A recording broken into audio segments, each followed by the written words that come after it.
Hello, I'm Brian Noland, President of ETSU, and I'm pleased to spend the next few minutes providing you with an overview of the leadership case studies in the final domain of this course, Technology Applications for Educational Leaders. The technology and leadership domain is the last domain in this course. Until now, your groups have worked on case studies in the domain areas of technology, learning policy, standards, ethics, and research.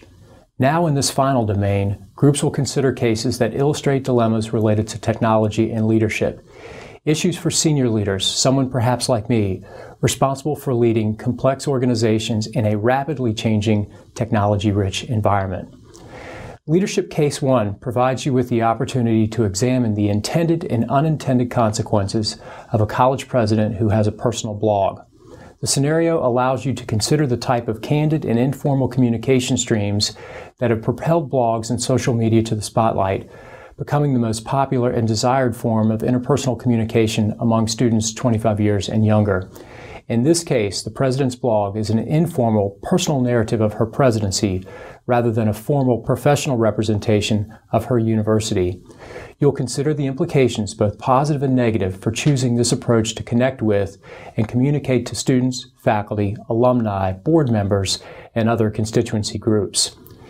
Leadership Case 2 challenges you to consider different leadership approaches when examining a new technology initiative requested by the academic side of the House, but one that will be implemented by the administrative side of the university.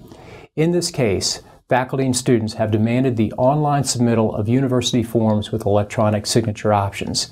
As president, you must facilitate a discussion and develop a range of solutions with your provost, who supports the idea, and your CIO, who roadblocks the idea, citing financial constraints, staff training, and workload concerns. In Leadership 3, you'll be presented with the scenario of a superintendent of a large urban division who must develop a vision statement for technology. This vision statement will include the development of core values for teaching and learning with technology, as well as administrative responses to new technologies as they hit the educational landscape.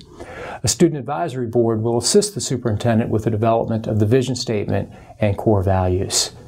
And finally, in the last case, Leadership Case 4, it depicts a CEO who is a member of a nonprofit leadership association who's been asked to chair a subcommittee on technology. This committee is charged with identifying at least 10 core competencies of nonprofit leaders in the area of technology.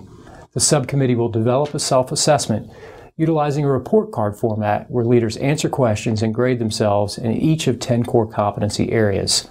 In this case, the CEO is asked to communicate the core competency report card and its usefulness to the Nonprofit Leadership Association membership at large. So, groups can choose from 4 very different scenarios for this final case study assignment.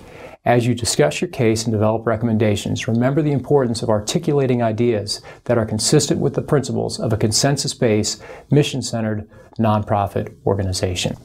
I've enjoyed introducing these cases to you and envision your groups will develop informed and inventive leadership responses.